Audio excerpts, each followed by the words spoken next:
ರಾಜಧಾನಿ ಬೆಂಗಳೂರಲ್ಲಿ ಜಲಕ್ಷಾಮ, ಮತ್ತೊಂದು ಕಡೆ ಬೆಳಗಾವಿಯಲ್ಲಿ ಕುಡಿಯೋ ನೀರು ಕೂಡ ಸಿಗ್ತಾ ಇಲ್ಲ. ಕುಡಿಯೋದಕ್ಕೆ ನೀರಲ್ಲ, ರೈತರಿಗೆ ಬೆಳೆಯೋದಕ್ಕೆ ನೀರು ಅದಕ್ಕೂ ಕೂಡ ಸಿಗ್ತಾ ಇಲ್ಲ.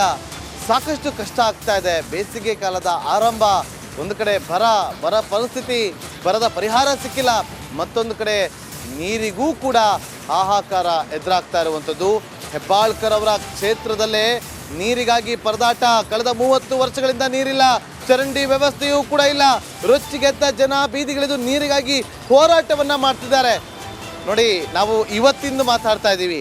ಪಾಪ ಆ ಭಾಗದ ಜನ ಕಳೆದ 30 ವರ್ಷಗಳಿಂದ ನೀರಿಲ್ಲದೆ, ಚರಂಡಿ ವ್ಯವಸ್ಥೆ ಇಲ್ಲದೆ ರೊಚ್ಚಿಗೆದ್ದಿದ್ದಾರೆ. ಅವರ ಪರಿಸ್ಥಿತಿ ಹೇಗಿರ್ಬೋದು ಯೋಚನೆ ಮಾಡಿ. ನಾವು ಇವತ್ತು ನಮಗೆ ಕುಡಿಯೋದಕ್ಕೆ ನೀರು ಸಿಗ್ತಾ ಇಲ್ಲ ಅಂತ ಹೇಳ್ತಾ ಇದ್ದೀವಿ, ಆದರೆ ಕಳೆದ 30 ವರ್ಷಗಳಿಂದ ಆ ಭಾಗದ ಜನರಿಗೆ ಕುಡಿಯೋದಕ್ಕೆ ನೀರಲ್ಲ, ಚರಂಡಿ ವ್ಯವಸ್ಥೆನೂ ಸರಿಯಾಗಿ ಮಾಡಿಲ್ಲ ಅಂತಂದ್ರೆ ಏನು ಹೇಳೋಣ ರಾಜಕಾರಣಿಗಳಿಗೆ?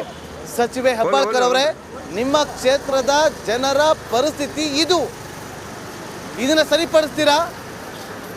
ನೋಡೋಣ. ನಿಮ್ಮ ಗಮನಕ್ಕೆ ಬಂದ ಮೇಲೆ ನೀವು ಖಂಡಿತವಾಗ್ಲೂ ಸರಿಪಡಿಸ್ತೀರಾ ಅನ್ನುವ ವಿಶ್ವಾಸ ನಮಗಿದೆ. ಆ ವಿಶ್ವಾಸವನ್ನು ಉಳಿಸ್ಕೊಳ್ತೀರಾ ಅಂತ ನಾವು ಕಾದು ನೋಡ್ತೀವಿ. ಜೊತೆಗೆ ಅಲ್ಲಿ ಹೋರಾಟ ಕೂಡ ನಡೆಸ್ತಾ ಇದ್ದಾರೆ. ಮೊದಲಿಗೆ ಅವ್ರು ಏನು ಹೇಳಿದ್ದಾರೆ ಕೇಳ್ಕೊಂಬನ್ನಿ.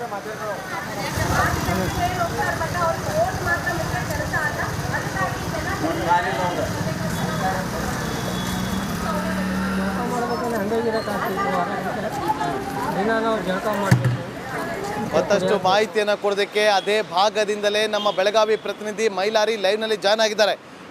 ಮೈಲಾರಿ, ಏನು ಹೇಳ್ತಿದ್ದಾರೆ ಜನ? ಮಾತಾಡ್ಸಿ ಅವ್ರನ್ನ.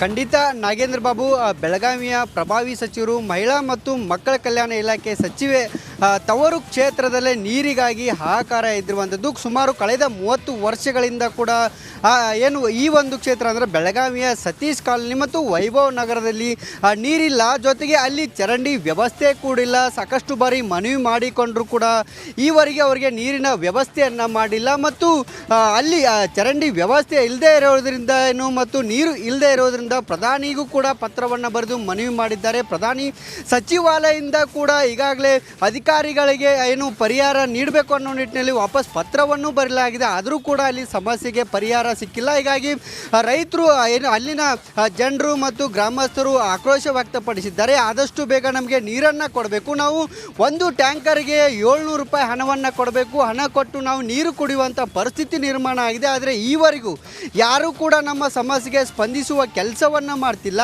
ಜೊತೆಗೆ ನೀರಿಗಾಗಿ ಅವು ನಿತ್ಯ ಹಾಹಾಕಾರ ಇರುವಂಥದ್ದು. ಮತ್ತು ಮನೆಯಲ್ಲಿ ಪೋಷಕರು ಕೆಲಸಕ್ಕೆ ಹೋದಂಥ ಸಂದರ್ಭದಲ್ಲಿ ಶಾಲೆಗೆ ಹೋಗುವಂಥ ಮಕ್ಕಳು, ಕಾಲೇಜು ವಿದ್ಯಾರ್ಥಿಗಳು ನೀರು ತರಬೇಕು. ಹೀಗಾಗಿ ನಮ್ಮ ಶಾಲಾ ಕಾಲೇಜು ತರಗತಿಗಳಿಗೂ ಕೂಡ ಈಗ ಸಮಸ್ಯೆ ಆಗ್ತಿದೆ. ಅದರಲ್ಲಿ ತರಗತಿಗಳೇ ಹೋಗೋದಕ್ಕೆ ಕೂಡ ಕುಂಠಿತ ಆಗ್ತಿದೆ. ಹೀಗಾಗಿ ನಮಗೆ ನೀರು ಕೊಡಬೇಕು ಅನ್ನೋ ನಿಟ್ಟಿನಲ್ಲಿ ಒತ್ತಾಯವನ್ನು ಮಾಡ್ತಿದ್ದಾರೆ. ಇನ್ನೂ ಕೂಡ ಬೇಸಿಗೆ ಆರಂಭದ ಹಂತ, ಆದರೆ ಕೂಡ ಆರಂಭದ ಹಂತ ಇದ್ದರೂ ಕೂಡ ಆ ಒಂದು ಕಾಲೋನಿಯಲ್ಲಿ ಕಳೆದ 30 ವರ್ಷಗಳಿಂದ ನೀರಿಲ್ಲ. ಹೀಗಾಗಿ ನಾವು ದುಡ್ಡು ಕೊಟ್ಟು ನೀರು ಕುಡಿಯುವ ಪರಿಸ್ಥಿತಿ ನಿರ್ಮಾಣವಾಗಿದೆ. ಮತ್ತು ಬೆಳಗಾವಿಯ ಏನು ಲಕ್ಷ್ಮೀ ಹೆಬ್ಬಾಳ್ಕರ್ ಏನಿದ್ದಾರೆ, ಇವರು ರಾಜ್ಯದ ಸರ್ಕಾರದಲ್ಲಿ ಪ್ರಭಾವಿ ಸಚಿವರಿದ್ದಾರೆ. ತಮ್ಮ ಕ್ಷೇತ್ರದಲ್ಲಿ ನೀರು ಕೊಡುವ ಕೆಲಸವನ್ನು ಮಾಡಬೇಕು. ಮತ್ತು ನಾವು ಕೂಡ ಸಾಕಷ್ಟು ಬಾರಿ ಅವರಿಗೆ ಮನವಿಯನ್ನು ಮಾಡಿದ್ವಿ, ಆದರೆ ನಮ್ಮ ಮನವಿಗೆ ಅವರು ಸ್ಪಂದಿಸುವ ಕೆಲಸವನ್ನು ಮಾಡ್ತಿಲ್ಲ ಅನ್ನೋ ಒಂದು ಆರೋಪವನ್ನು ಮಾಡಿದರು. ಮತ್ತು ಈವರೆಗೂ ಯಾವ ಅಧಿಕಾರಿಗಳು ನಮ್ಮ ಸಮಸ್ಯೆಗೆ ಧ್ವನಿಯಾಗಿಲ್ಲ. ಮತ್ತು ಸ್ಮಾರ್ಟ್ ಸಿಟಿ ವ್ಯಾಪ್ತಿಯಲ್ಲಿ ಇರುವಂಥ ವೈಭವ್ ನಗರ ಏನಿದೆ ಅದು ಸ್ಮಾರ್ಟ್ ಸಿಟಿ ವ್ಯಾಪ್ತಿಯಲ್ಲಿದೆ. ಮತ್ತು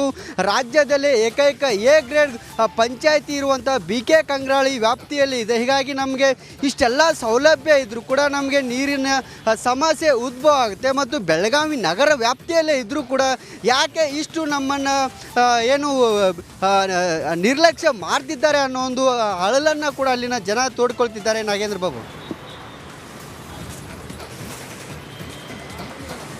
ಓಕೆ, ಥ್ಯಾಂಕ್ ಯು ಮೈಲಾರಿ ನಿಮ್ಮೆಲ್ಲ ಮಾಹಿತಿಗಾಗಿ.